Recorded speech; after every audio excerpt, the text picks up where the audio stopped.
morning, guys. Let's have breakfast. So I requested omelette, just plain omelette, and this one. So nakagatan ko na yung bread, guys. Kain tayo.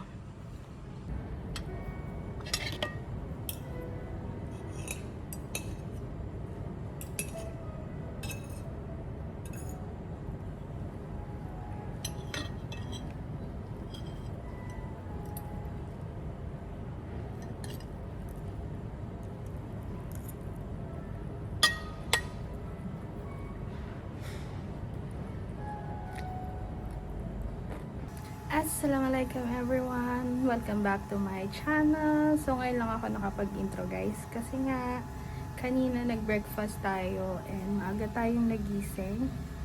So I took the chance na makapag-breakfast at matapos ng maaga para maayos ko yung mga dapat kong ayusin. So okay na silang lahat, guys. So yun na yung maleta ko. So, naghihintay na lang ako ng oras, guys, kasi maaga pa naman. It's 10:33. So, punta tayo ng airport by like 11:20. So, meron pa tayong kulang-kulang isang oras para makapagpahinga lang konti. And, yeah.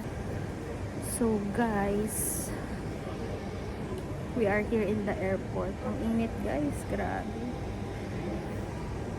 Actually, hindi talaga abaya ang susuotin ko pa uwi ng Pilipinas.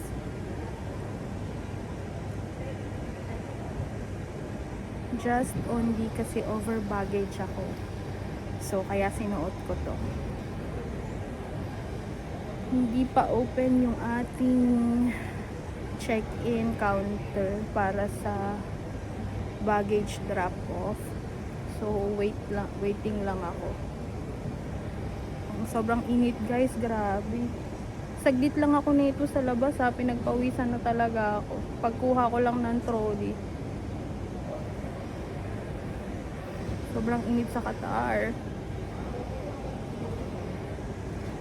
So mag-o-open na sila within like 20 minutes siguro. Nakapag-check-in naman ako online, so drop off baggage na lang ako. Actually, guys, over ako ng 1 kilo each luggage ko kasi ang luggage allowance ko lang it's 23. So ang laman ng luggage ko is 24. Check natin kung may babayaran tayo o wala. Kasi di ko alam. Katas yung hand carry ko, guys, parang 9 kilo siya. So, i-check ko pa kung tayo ay magbabayad ba. Kung magbabayad tayo, ilalagay ko na yung mga nasa hand carry ko. Hand carry ko sa loob ng isang maleta. Kasi kung magbabayad din naman, 'di ba? So, lubos-lubusin na natin, my friend. Ang init talaga, guys. Grabe. Sobrang init.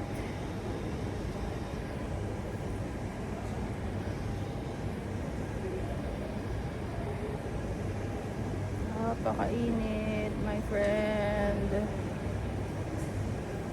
So, yun, guys. Update ko na lang kayo later kapag na-drop off na natin yung luggage natin and ang tawag dito kapag ongoing na tayo sa immigration. So, sa immigration naman madali lang kasi e-gate lang yung gagamitin natin, so napakadali lang na. So I'll update you later, guys. So hi, guys, we finally done checking our luggage. We are here now. So dadaan lang akong duty free, guys, at magkukwento ako. Wait lang. So, yeah, samahan niyo ko, guys. So, guys, sasabihin ko na sa inyo kung nangyari. So, over baggage ako. Ayan, sa hand carry pa yung na-over baggage. Kasi, yung timbang pala nila, pati yung hand So, nung tinimbang nila yung handbag ko guys, it's almost 7 kilo na. Plus 9 kilo yung aking cabin trolley. So, kailangan ko magbawas ng 6 kilo.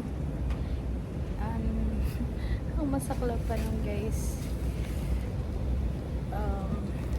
yung nasa cabin ko, it's all personal items tulad ng iPad, camera, so mga toiletries, yun yung mga nasa cabin luggage ko. So ang ginawa ko guys, nagbawas ako and yun, nabawasan yung chocolate, pero ginawa ko na lang, bumili na lang ulit ako dito sa loob, sa duty free. So nagka-doble-doble, diba?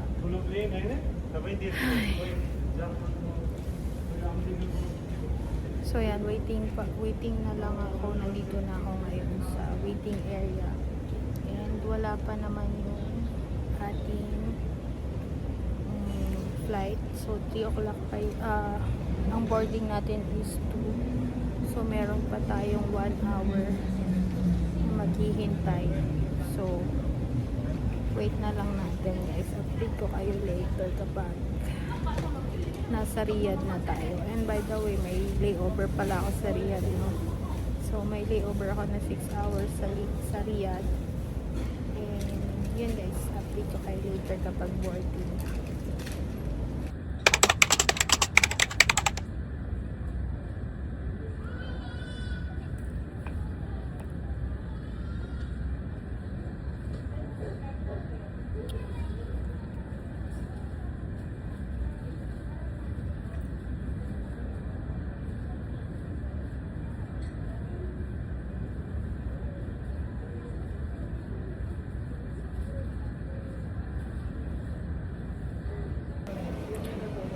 So guys, canceled flight yung ating Doha to Riyadh, Riyadh to Manila. So nag-change kami ng flight, which is direct flight from Doha to Manila. So it's been like 5 hours na kami naghihintay dito sa airport and still have 4 hours left. So ang ating flight ay 2:05. So ay nakakapagod guys.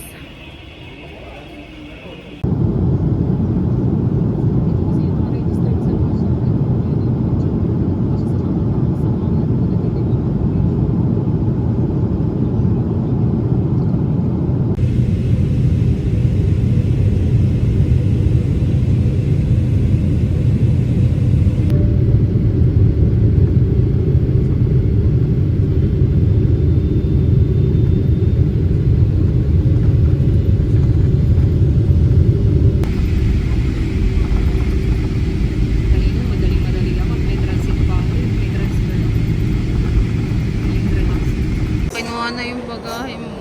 Kuya, excuse that one. Guys, we arrive in Manila. Umuulan guys. Apakalakas ng ulan. So sinundo ko ng pinsan ko. Kasi ang lakas ng ulan guys. Tingnan nyo yan. Ang lakas-lakas ng ulan. Ano ba yan?